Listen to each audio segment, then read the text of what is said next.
NE10 Now, the podcast, is back in the pool today. We are joined by Jordan Swanson from the College of Staten Island. Jordan has the best score this year in the NE10 in a 3 meter and a 1 meter. If you go to the scores on SwimCloud, you can see those throughout the course of the season. So, Jordan, first off, congratulations on your year. I know you're a junior at this point, so walk me through your development to get you here and to put yourself in a position to dive the way you are. So growing up, I was always a gymnast. I never even touched the diving board.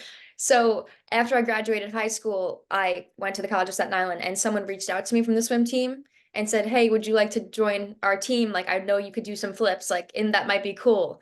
I was like, "Yeah, why not? I'll try it." I was a little, I didn't think I was gonna stick with it. I just wanted to just try it to just get him to like shut up about it. But so I did it and I was like, wow, this is cool. Like, and I ended up really liking it. And I've just progressed really from there from my freshman year from college. And then I love the team, so I just stuck with it. So what did you think? Like first time, obviously you have fairly good body control in the air because you've done that for a really long time.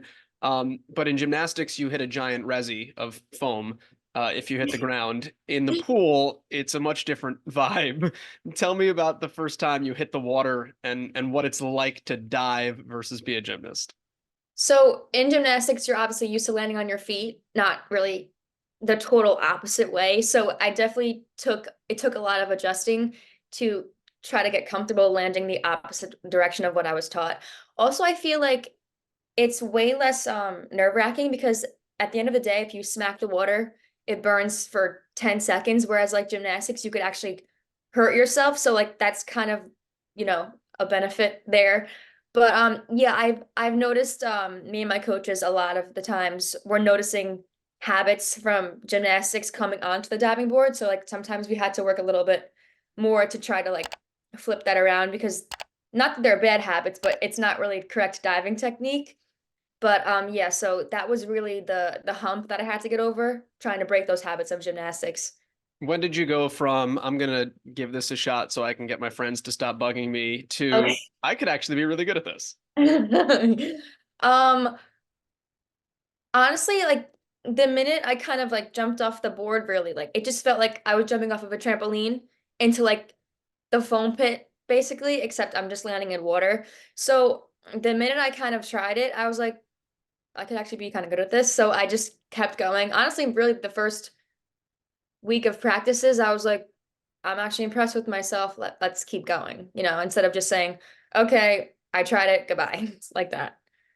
How is life different? Because I imagine you go to college and you're like, I'm going to go be a normal student and college life's going to be great. Not anticipating that you're going to be a student athlete. So I imagine that the world spins a little bit because your schedule and your commitments look different now. What's it been like to have the responsibility of being a student athlete? So going into college, I just thought this is going to be a little boring, like just going to school and back, because I commute.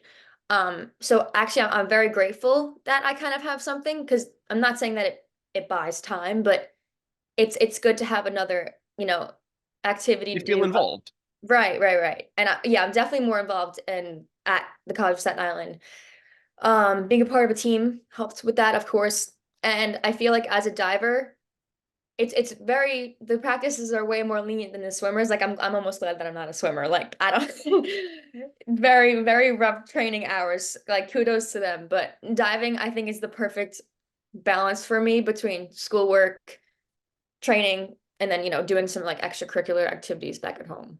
Walk me through you guys as a team this year because you're new to the conference this season, and that's a change for you to be able to compete at the conference championship and be in the situation you are as a team. What's the vibe like, and what do you guys think and feel as we make our way into February? So we're definitely excited. We're a little bit, I guess, I think good nerves are okay. Because it's a little bit more of a competition because we're in our actual conference this year rather than just kind of just going with the motions. But no, yeah, we're definitely excited to go somewhere new.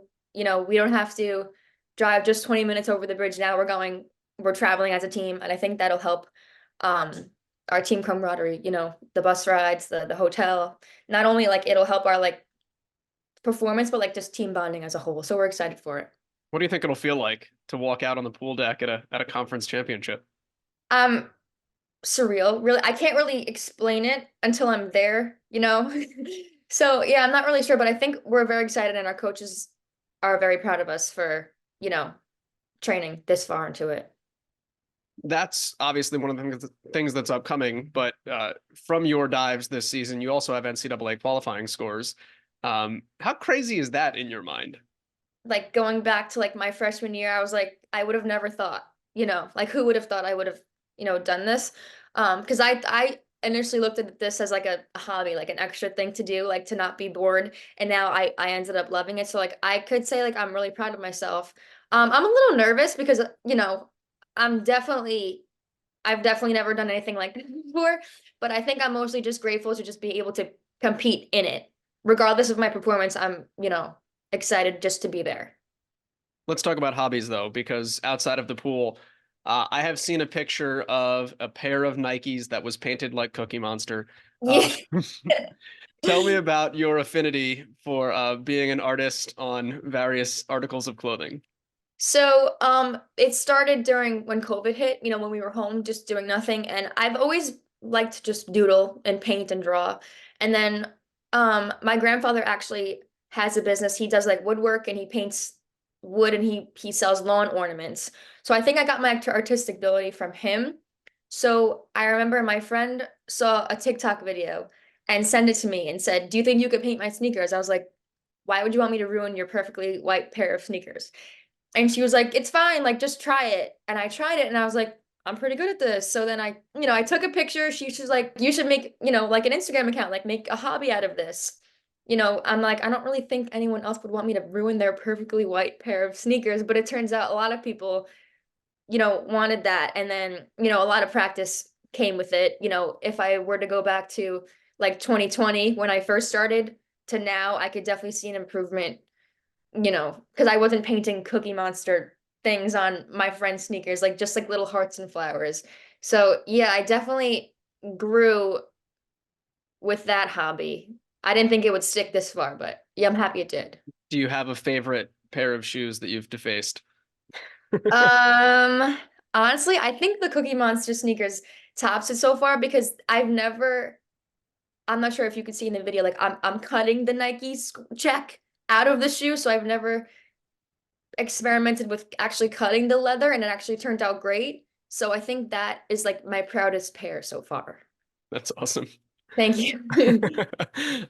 Your major is, or I guess you want to be a cognitive therapist, is that right? Yes. I major in psychology and then I minor in disability studies. What's that mean? What path does that lead you down? So I want to have my own private practice and I want to deal with people who have obsessive compulsive disorder and anxiety because that's something that I've dealt with growing up. And I have been to cognitive behavioral therapists, you know, like just like for checkups, just to like keep myself grounded. And I've noticed, you know, I learned a lot from it. And I feel like you have to know it to be able to teach someone else. So I feel like that could be a good profession for me. So that's what inspired me. Let's go full circle there because what have you learned in a classroom setting in that regard that's maybe helped in diving, or maybe how has diving helped you in that area? So, doing sports, playing sports all my life, even in gymnastics, is a lot mentally, you know, and sometimes I catch myself like overwhelmed and, you know, sometimes that could affect your performance, but growing with, you know, learning all of these tactics, it definitely helps keep me grounded, like keeps me in the present moment instead of worrying. I feel like worrying as an athlete is definitely not good for your um ability and performance because you know you have to keep yourself grounded, you have to keep yourself in the present moment and just not like have like a careless attitude, but like just try to have more fun, how to have fun instead of be like so nervous. So I think that, you know, learning all these tactics definitely helps me um in competition settings.